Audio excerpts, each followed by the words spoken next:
ಅರಣ್ಯ ಭೂಮಿ ಇದು ಕೊಟ್ಟಿಲ್ಲ, ಪರ್ಮಿಷನ್ ಕೊಟ್ಟಿರಲಿಲ್ಲ. ಫಾರೆಸ್ಟ್ ಅವರು NOC ಕೊಟ್ಟಿರಲಿಲ್ಲ. LOC ಅನ್ನು ಕೊಡಿಸಿದ್ದೇವೆ. NOC ಅನ್ನು ಕೊಡಿಸಿದ್ದೇವೆ. ಬುಕ್ಕಾಪಟ್ಟಣದ ಹತ್ರ 51 ಎಕರೆಗೆ ಅದಕ್ಕೆ ಫಾರೆಸ್ಟ್ ಅವರು ಬೇರೆ ಜಾಗ ಕೊಟ್ಟು ಅದು ಕೂಡ ಒಂದು ಮಾದರಿಯಾದ ಫಾರೆಸ್ಟ್ ಮಾಡೋದಕ್ಕೆ ರಾಷ್ಟ್ರದ ಪ್ರಧಾನಮಂತ್ರಿಗಳು ಹಣವನ್ನು ಬಿಡುಗಡೆ ಮಾಡಿದ್ದಾರೆ. ನಾನು ನಿಮ್ಮಲ್ಲಿ ಒಂದೇ ಒಂದು ಮಾತನ್ನು ಹೇಳ್ತೀನಿ.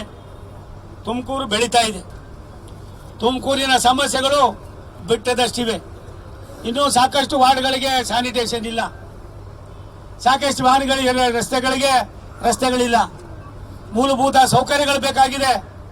ನಮ್ಮ ಸರ್ಕಾರ ಇದ್ದಾಗ ಒಂದಷ್ಟು ಕೊಟ್ಟರು, ಏನು ಅದಕ್ಕೇನೊಂದು ಸ್ಕೀಮ್ ಮಾಡಿದ್ರು. ನಾವು 450 ಕೋಟಿ ಕೊಟ್ವಿ, ಸ್ಮಾರ್ಟ್ ಸಿಟಿ ಮಾಡಿದ್ರು.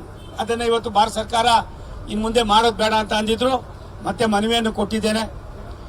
ಭಾರತ ದೇಶದಲ್ಲಿ ಎಲ್ಲಾದರೂ ಒಂದು ಸ್ಮಾರ್ಟ್ ಸಿಟಿ ಆದರೆ ಅದು ಕರ್ನಾಟಕಕ್ಕೂ ಬರ್ತದೆ, ತುಮಕೂರಿಗೂ ಕೂಡ 150 ಕೋಟಿ ರೂಪಾಯಿ ಬರ್ತಕ್ಕಂಥ ಅದಕ್ಕೆ ಪ್ರಯತ್ನವನ್ನು ಮಾಡ್ತಾ ಇದ್ದೀವಿ ಅನ್ನೋ ಮಾತನ್ನು ಹೇಳಿ 10:15 ಗಂಟೆ ಆಗಿದೆ, ಪೂಜೆ ಮಾಡೋಣ. ಒಂದು ತಮ್ಮಲ್ಲಿ ಮಾಧ್ಯಮದಲ್ಲಿ ವಿನಂತಿ ಮಾಡ್ತೀನಿ, ಅಭಿವೃದ್ಧಿಗೆ ಹೆಚ್ಚಿನ ಆದ್ಯತೆ ಕೊಡಿ. ಆ ಸರ್ಕಾರ ಈ ಸರ್ಕಾರ ನಂದು ಪಂದು ಯಾವುದು ನಮ್ಮ ಅಪ್ಪಂದು ಅಲ್ಲ, ನಂದು ಅಲ್ಲ. ಜನ ಕೊಟ್ಟಂತ ಓಟು, ಆ ಓಟಿಗೆ ಕೊಟ್ಟಂತ ಪ್ರತ್ಯಕ್ಷವಾಗಿ ಒಂದು ಸಣ್ಣ ಚುಕ್ಕೆ ಗುರುತು, ಆ ಚುಕ್ಕೆ ಗುರುತನ್ನು ಮಾತ್ರ ನಾವು ಮಾಡ್ತೀವಿ.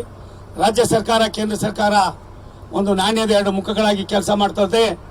ಒಂದು ಉದಾಹರಣೆ ಕರ್ನಾಟಕದಲ್ಲಿ ತುಮಕೂರು ಇದೆ ಅನ್ನೋದನ್ನ ನಾನು ಹೆಮ್ಮೆಯಿಂದ ಹೇಳಕ್ಕೆ ಇಷ್ಟಪಡ್ತೀನಿ. ಇಲ್ಲಿ 2 ಶಾಸಕ ಮಂತ್ರಿಗಳು ಕೂಡ ನಮ್ಮ ಜೊತೆಯಲ್ಲಿ ಕೈ ಜೋಡಿಸಿದ್ದಾರೆ.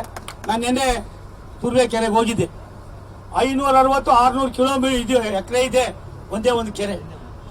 ಆ ಕೆರೆಯಲ್ಲಿ ಹಿಂದೆ ದೇವರುಗಳನ್ನೆಲ್ಲ ತಂದು ಬೇರೆ ಬೇರೆ ಜಿಲ್ಲೆಗಳಿಂದ ತಾಲೂಕುಗಳಿಂದ ಪೂಜೆ ಮಾಡ್ತಂದು ಸ್ನಾನ ಮಾಡಿಸೋರಂತೆ. ಅದು ಇವತ್ತು ಕುಲಸಿತವಾಗಿದೆ ಅನ್ನೋ ಮಾತನ್ನ ಹೇಳಿದ್ರು. ಅದಕ್ಕೋಸ್ಕರವಾಗಿ 50-60 ಕೋಟಿ ರೂಪಾಯಿಗಳನ್ನ ಆ ಕೆರೆಗೆ ಕೊಡ್ತಕ್ಕಂಥದಕ್ಕೆ ನಿನ್ನೆನೆ ಕೂಡ ನಾನು ಅಧಿಕಾರಿಗಳ ಹತ್ರ ಮಾತನಾಡಿದ್ದೀನಿ. ಪ್ರಪೋಸಲ್ ಕೂಡ ಇವತ್ತು ರಾಜ್ಯ ಸರ್ಕಾರದ ತರಿಸ್ತಕ್ಕಂಥ ಕೆಲಸವನ್ನು ಮಾಡ್ತೀವಿ. ಹಲವಾರು ಯೋಜನೆಗಳಿಗೆ ಭಾರತ ಸರ್ಕಾರ ಕುಡಿಯೋ ನೀರು 3.5-4 ಕೋಟಿ ರೂಪಾಯಿ 1 ಲಕ್ಷ ಕೋಟಿ ಕೊಟ್ಟಿದ್ವಿ.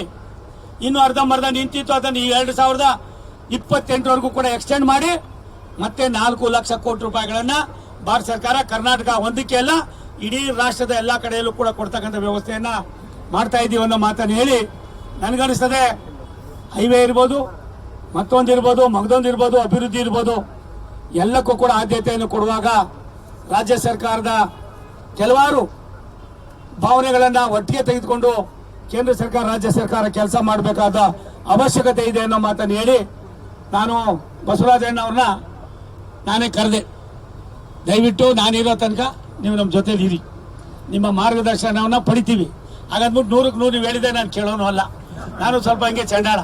ಹಾಗಾಗಿ ನಂದೇ ಆದಂತ ದೂರದೃಷ್ಟಿ ಇದೆ. 45 ವರ್ಷದ ಅನುಭವನೂ ಇದೆ.